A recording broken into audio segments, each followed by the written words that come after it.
खबर जो खबर बने, खबर जो खबर हो, खबर जो खबर जैसी हो, अपनी शैली, अपना अंदाज, अपने तेवर। जब आप सोते हैं हम सड़कों पर होते हैं, जब आप ख्वाब देखते हैं हम हकीकत से दो चार होते हैं, और जब सुबह आपकी नींद टूटती है तब हम तैयार होते हैं उन तमाम खबरों के साथ जिनका आपको इंतजार रहता है।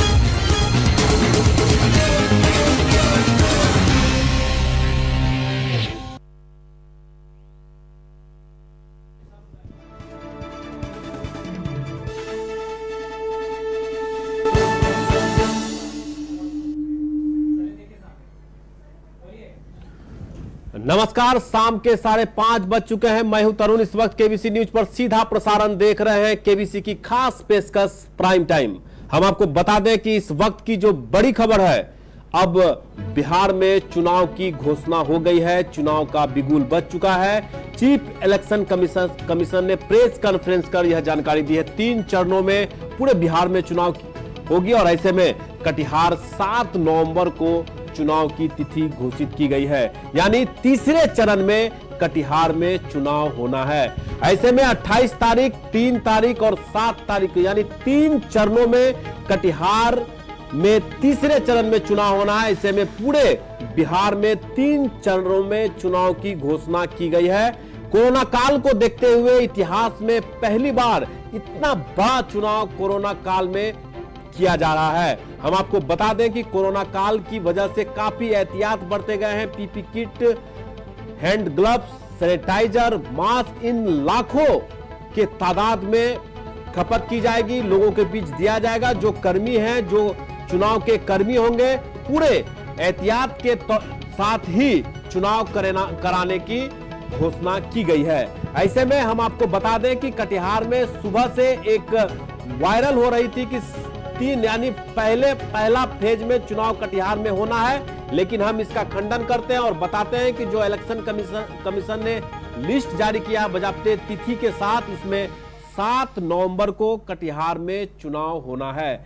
ऐसे में प्रशासन के साथ साथ पूरे पुलिस प्रशासन और जिला प्रशासन अब चुनाव को लेकर अलर्ट मूड में आ गई है और आज 6 बजे कटिहार के जिला पदाधिकारी कंवल तनुज चुनाव को लेकर एक प्रेस कॉन्फ्रेंस भी रखे हैं। उन तमाम चीजों की जानकारी कटिहार के जिला पदाधिकारी कंवल तनुज 6 बजे प्रेस मीडिया को ब्रीफ करेंगे। चलिए सीधे लिए चलते हैं आपको विनय झा के पास, जो पूरे चुनाव को लेकर जो एक तैयारी की गई है चुनाव आयोग की तरफ से, वो विस्तार से जानकारी देंगे। और हम आपको बता दें कि चुनाव को लेकर अब जो भी असमंजस की स्थिति थी अब खत्म हो चुकी है। चुनाव आयोग ने ऐलान कर दिया है कि 3 चरणों में बिहार में चुनाव संपन्न कराया जाएगा और 10 तारीख को यानी 10 नवंबर को चुनाव होने के बाद मतगणना की जाएगी। चुनाव की जो गिनती होगी उसकी घोषणा की जाएगी। 14 तारीख को दिवाली है। अब देखने वाली बात यह होगी कि 14 तारीख के दिन जो दीपावली है उसको लेकर किस पार्टी को दिवाली मनाने में सबसे ज्यादा इंटरेस्ट रहेगा। यह तो वोट होने के बाद, गिनती होने के बाद ही यह पता चल पाएगा। लेकिन सबसे अहम 7 नवंबर को कटिहार में तीसरे चरण में चुनाव होना है। यह हम आपको बता दें, सुबह से एक मैसेज वायरल हो रहा था जिसमें पहले फेज में चुनाव की बात की जा रही थी, लेकिन अब यह स्पष्ट हो चुका है कि 7 नवंबर को कटिहार में चुनाव होना है। 3 चरणों में चुनाव किए जाएंगे। चलिए विनय झा के साथ हम जुड़ते हैं। विनय झा से हम जानने की कोशिश करेंगे कि 7 नवंबर को कटिहार में चुनाव होना है और ऐसे में हम आपको बता दें कि जो व्यवस्था है चुनाव को लेकर पहले से ही जिला प्रशासन, पुलिस प्रशासन की ओर से तैयारी की जा रही थी, लेकिन अब चुनाव का ऐलान कर दिया गया है। चुनाव आयुक्त ने 3 चरणों में पूरे बिहार में चुनाव कराने का फैसला लिया है, निर्णय लिया है, जो एक नोटिफिकेशन भी जारी कर दिया गया। विनय झा हमारे साथ फोन लाइन पर जुड़ रहे हैं।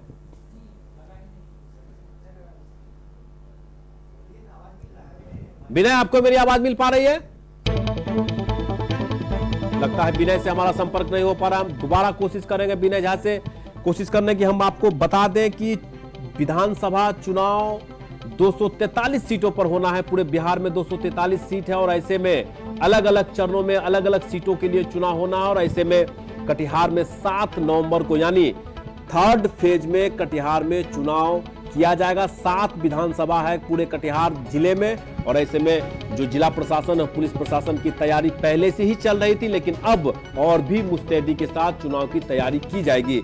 हालांकि आज जब चुनाव आयुक्त ने चुनाव की घोषणा की है तो आज कटिहार के जिला पदाधिकारी कमल तनु 6 बजे प्रेस कॉन्फ्रेंस कर मीडिया को ब्रीफ करेंगे कि किस तरह की तैयारी होगी, कब नॉमिनेशन किया जाएगा और क्या क्या तैयारी की गई है। हम आपको बता दें कि 5 लोगों को ही आदेश जारी किया गया है कैंपेन करने के लिए, डोर टू डोर प्रचार करने के लिए। वर्चुअल के माध्यम से ही आप चुनाव प्रचार कर सकते हैं। यह बड़ी बात है, पहली बार इतिहास में पहली बार इस तरह के चुनाव देखने को मिल रहा है। विनय झा हमारे साथ फोन लाइन पर जुड़ चुके हैं। विनय, 7 नवंबर को चुनाव कटिहार में होने हैं, ऐसे में 3 चरणों में पूरे बिहार में चुनाव की घोषणा की गई है, तो क्या लगता है कोरोना काल में इतना किस तरह के तैयारी की गई है? अजीत, देखिए, जो आज चुनाव आयोग की टीम के द्वारा मीडिया को बताया गया कि बिहार विधानसभा चुनाव तय समय के मुताबिक कराया जाएगा और 3 चरणों में बिहार विधानसभा चुनाव इस बार होना है। यह कटिहार, अगर कटिहार क्षेत्र की बात करें तो इस क्षेत्र के जो चुनाव का क्रम पड़ा है वो तीसरे चरण में कटिहार, अररिया, पूर्णिया, इन सभी जगहों पर तीसरे चरण में चुनाव होना है। और कोरोना के को देखते हुए चुनाव आयोग ने एहतियात के तौर पर ऐसी तैयारियां की है कि एक बूथ पर केवल 1000 लोग ही मतदान का प्रयोग कर पाएंगे ताकि लोगों को किसी प्रकार की समस्या ना हो। मतदान सुबह 7 बजे से लेकर शाम के 6 बजे तक चलेगा और जितने मतदान कर्मी हैं या मतदाता आएंगे उसमें पहली प्राथमिकता दिव्यांगों की होगी। यानी कि कह सकते हैं कि जो चुनाव आयोग की टीम है उन्होंने किन्हें कितना प्राथमिकता के साथ उन्हें मतदान का प्रयोग करने देना है, उन तमाम बातों को मीडिया के माध्यम से आम लोगों तक पहुंचाया है। और जो चुनावी प्रक्रिया में जो लोग चुनाव में उतरने वाले लोग हैं उनके लिए भी गाइडलाइन जारी किया है कि 5 लोगों से अधिक लोग जो होम कैंपेनिंग करने के लिए जो नेताओं की एक टीम निकलती है, तो 5 लोगों से अधिक टीम उस दौर में नहीं शामिल हो सकता है, उस दौरे में शामिल नहीं हो सकता है। कह सकते हैं कि एहतियात के जितने कदम उठाए जाने थे कोरोना महामारी को देखते हुए, तो चुनाव आयोग की टीम ने उन तमाम चीजों को संज्ञान में लेते हुए जो गाइडलाइन जारी किया है उसमें यह स्पष्ट है कि जो भी मतदान कर्मी हो या मतदाता हो वो कोई भी लोग इस संक्रमण के शिकार ना हो, और जो संक्रमण के शिकार लोग हैं उनके लिए भी मतदान की अवधि तय की गई है और कोई लोग अपने मतदान का प्रयोग करने से वंचित नहीं रहे। ऐसी पूरी तैयारियों के साथ आज चुनाव आयोग ने ऐलान किया है बिहार विधानसभा चुनाव का। जी जरूर। चलिए विनय, बहुत बहुत धन्यवाद। हम भी केबीसी के माध्यम से अपील कर रहे हैं कि एक भी वोट न छूटे, जो भी मताधिकार का प्रयोग करने योग्य है वो बूथ पर जाएं, वोट अवश्य करें। आपका अधिकार है, इसका पूरी तरीके से पालन करें, अधिकार का उपयोग करें। हम आपको बता दें कि 7 नवंबर को कटिहार विधानसभा, या यूं कहें कि 7 विधानसभा में 7 नवंबर को चुनाव होने हैं और ऐसे में जिला प्रशासन ने भी तैयारी में अब पूरे ताकत के साथ तैयारी में जुट गई है। चलिए हम आपको अब एक ऐसी खबर दिखाते हैं जो आप भी समझना चाह रहे होंगे कि आखिरकार कटिहार विधानसभा 63 कब बना और कितने लोगों ने कटिहार विधानसभा यानी सदर विधानसभा से कितने लोगों ने विधायक बना, ये पूरी रिपोर्ट हम आपको दिखाते हैं।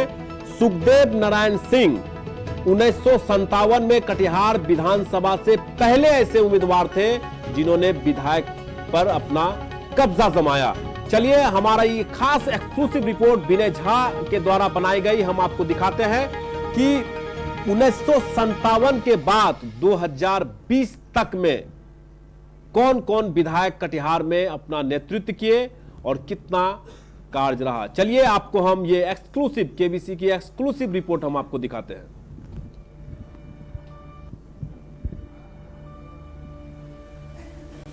बिहार में कुल विधानसभा सीटों की संख्या है 243।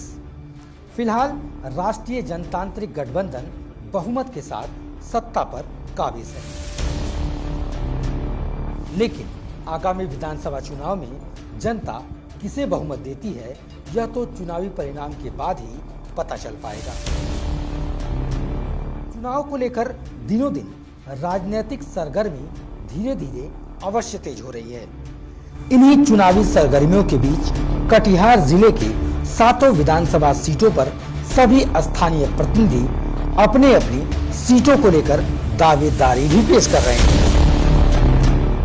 लेकिन पार्टी के आला कमान ही तय करेंगे कि पार्टी अपना चेहरा किसे बनाती है। अगर हम बात करें कटिहार विधानसभा की, तो 1957 से लेकर अब तक कटिहार की जनता ने योग्य और काम करने वाले कर्मठ उम्मीदवार को ही चुना है। 1957 में कटिहार विधानसभा से कटिहार की प्रगति की बागडोर कांग्रेस के तत्कालीन प्रत्याशी सुखदेव नारायण सिंह को जनता ने सर्वप्रथम जिताकर अपने क्षेत्र के विकास की बागडोर सौंपी थी। इन्हें जनता ने 2 बार लगातार विकास का जिम्मा दिया था, लेकिन जब जनता के दिलों पर यह खरे नहीं उतरे तो जनता ने तीसरी बार 1967 में जनसंघ से तत्कालीन प्रत्याशी जगबंधु अधिकारी को यह अवसर दिया जो कटिहार का प्रतिनिधित्व करें। फिर इसके बाद 1969 में जनता ने पुनः कांग्रेस के प्रत्याशी सत्यनारायण विश्वास पर विश्वास जताते हुए उन्हें मौका दिया। इसके बाद 1972 के चुनाव में जनता कांग्रेस के प्रत्याशी राजकिशोर सिंह को जनता ने निर्वाचित कर विधानसभा पहुंचाने का काम किया। फिर वर्ष 1977 में एक बार फिर जनता पार्टी की ओर से उम्मीदवार जगबंधु अधिकारी पर जनता ने विश्वास दिखाते हुए उन्हें अपना प्रतिनिधि चुना। वर्ष 1980 में हुए विधानसभा चुनाव में जनता के चहीते और हर दिल अजीज समाज सेवी सीताराम चमरिया को कांग्रेस के चेहरे के रूप में चुनावी मैदान में उतारा गया और जनता ने भी उन पर विश्वास जताते हुए उन्हें अपना प्रतिनिधि चुना। उनके कार्यकाल से जनता इतनी संतुष्ट थी कि वर्ष 1985 में हुए विधानसभा चुनाव में कांग्रेस के ही प्रत्याशी सत्यनारायण प्रसाद को जनता ने विजयी बनाकर विधानसभा पहुंचाने का काम किया। इसके बाद वर्ष 1990 में कटिहार की जनता ने शिक्षित और कटिहार के डीएस कॉलेज के प्रोफेसर और जनता दल के उम्मीदवार डॉक्टर राम प्रकाश महतो को अपना नेता चुना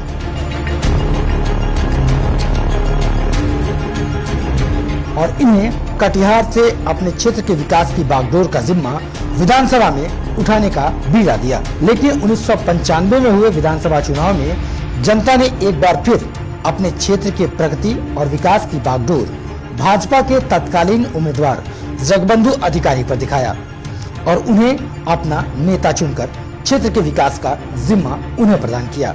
इसके बाद हुए विधानसभा चुनाव 2000 में राजद के उम्मीदवार डॉक्टर राम प्रकाश महतो पर जनता ने अपना भरोसा दिखाया और उन्हें क्षेत्र के विकास की जिम्मेदारी सौंपी। विधानसभा चुनाव 2005 से लेकर 2015 तक लगातार 3 बार जनता अपना विश्वास भाजपा के प्रत्याशी और भाजपा के वरिष्ठ नेता तारकिशोर प्रसाद पर दिखाया और अपना विधायक चुनकर उन्हें लगातार 3 बार क्षेत्र के विकास का जिम्मा सौंपा। लेकिन इस बार जनता के दिल में क्या है, यह तो चुनावी परिणाम के बाद ही स्पष्ट हो पाएगा। विनय झा के साथ ब्यूरो रिपोर्ट, केबीसी न्यूज।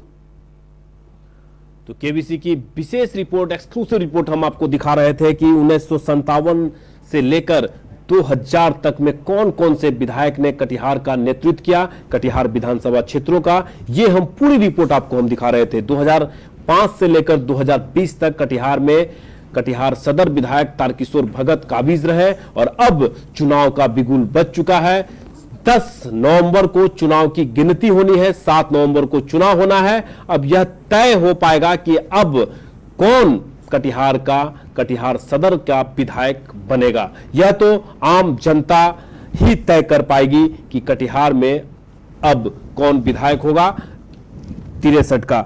चलिए हम आपको यह केबीसी की एक्सक्लूसिव रिपोर्ट दिखा रहे थे। 1957 से लेकर अब तक 2020 तक किसने किसने और कौन कौन कटिहार में विधायक रहे, किस किस पार्टी के विधायक रहे, ये पूरी खबर हम इस रिपोर्ट में आपको दिखा रहे थे।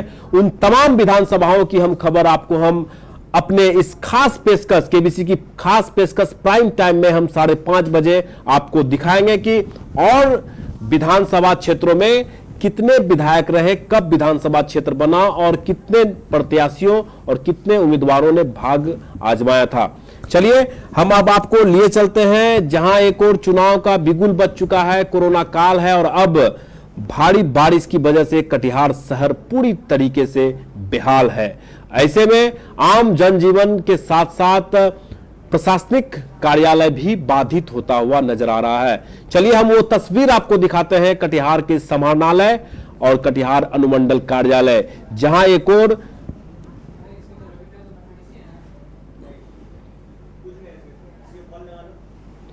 हम आपको दिखा रहे हैं वो तस्वीर टायर का बना हुआ ताकि लोगों को जाने आने में परेशानी न हो। यह अनुमंडल कार्यालय की तस्वीरें हम आपको दिखा रहे हैं जहां पे लोगों को जाना कितना मुश्किल हो रहा है। भारी बारिश, झमाझम बारिश की वजह से लोग बेहाल है, सरकारी कर्मचारी परेशान है कि आखिर हो क्या रहा है। ऐसे में नगर निगम की ओर से भी लगातार जल निकासी का कार्य युद्ध स्तर पर किया जा रहा है, लेकिन कम संसाधन, मेन पावर कम होने की वजह से बृहद पैमाने पर जितने तादाद में जल जमाव की स्थिति बनी हुई है निकालने में असमर्थ साबित हो रहा है। ऐसे में एक नगर निगम की में आज एक आपात बैठक भी बुलाई गई जिसमें कटिहार 4500 वार्ड के काउंसलर इसमें मौजूद थे।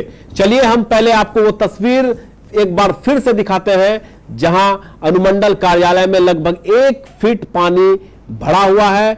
समाहरणालय के कार्यालय में भी काफी जल जमाव है और ऐसे में लोगों को काफी परेशानियों का सामना करना पड़ रहा। 45 वार्ड में लगभग 25 से 30 वार्ड ऐसे हैं जहां लोग आज भारी बारिश की वजह से सभी के घरों में 1 से 1.5 फीट पानी जमा है। आप समझ सकते हैं कि इस बारिश ने कैसे कटिहार को बेहाल कर दिया है, परेशान कर दिया है। आम जनजीवन भी काफी त्राही त्राही है। हमारे साथ फोन लाइन पर रवि झा इस वक्त जुड़ चुके हैं। रवि, आपको मेरी आवाज मिल पा रही है? जी सर।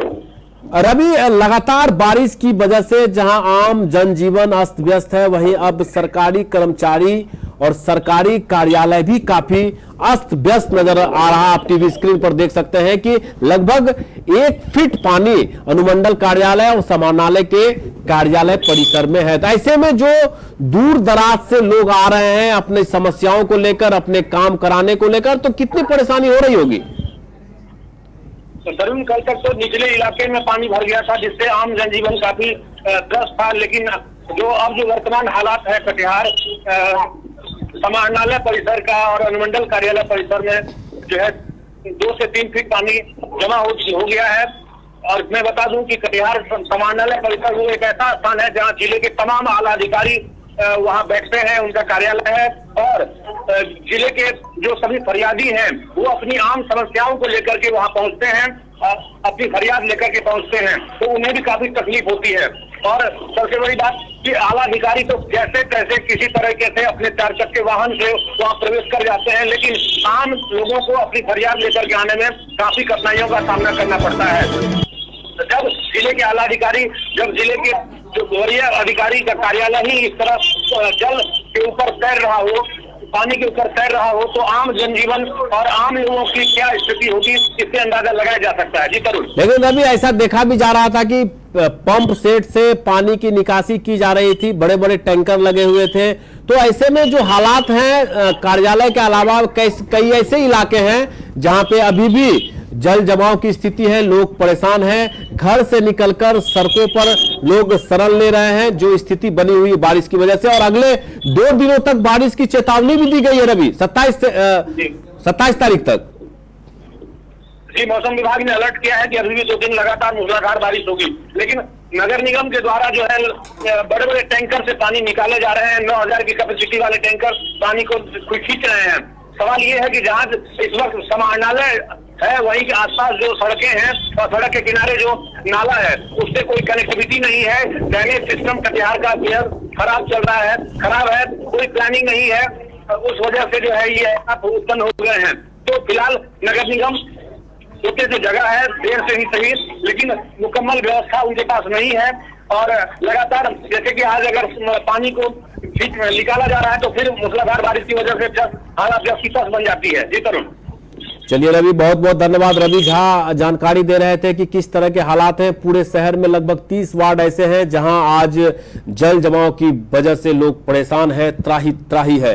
ऐसे में आज नगर निगम के महापौर विजय सिंह ने एक आपात बैठक बुलाई, सभी काउंसलर को बुलाया गया और क्या निर्णय लिया गया ये भी हम आपको बताएंगे। लेकिन हम आपको बता दें कि इस जल जमाव को लेकर काफी लोग परेशान हैं और अगले 2 दिनों तक झमाझम बारिश और तेज बारिश की संभावनाएं मौसम विभाग की ओर से भी अलर्ट जारी किया गया है। दूसरी ओर चुनाव की तैयारी में जिला प्रशासन के लोग लग गए हैं। 6 बजे डीएम कंवल तनुज अब प्रेस कॉन्फ्रेंस कर सारी जानकारी देंगे और ऐसे में अब चुनाव को देखते हुए अब जितने भी पॉलिटिकल लोग हैं, नेता हैं, अब टिकट के चक्कर लगाएंगे। किन्हें कटिहार विधानसभा और 7 विधानसभा में लगभग सैकड़ों की संख्या में उम्मीदवार होंगे और ऐसे में किन्हें और किस पार्टी से टिकट मिलती है यह तो आने वाला वक्त ही बताएगा। लेकिन सबसे बड़ी समस्या आज कटिहार शहरी क्षेत्रों में जल जमाव की समस्या है जो आम लोगों को काफी परेशान कर रही है और डरा भी रही है। चलिए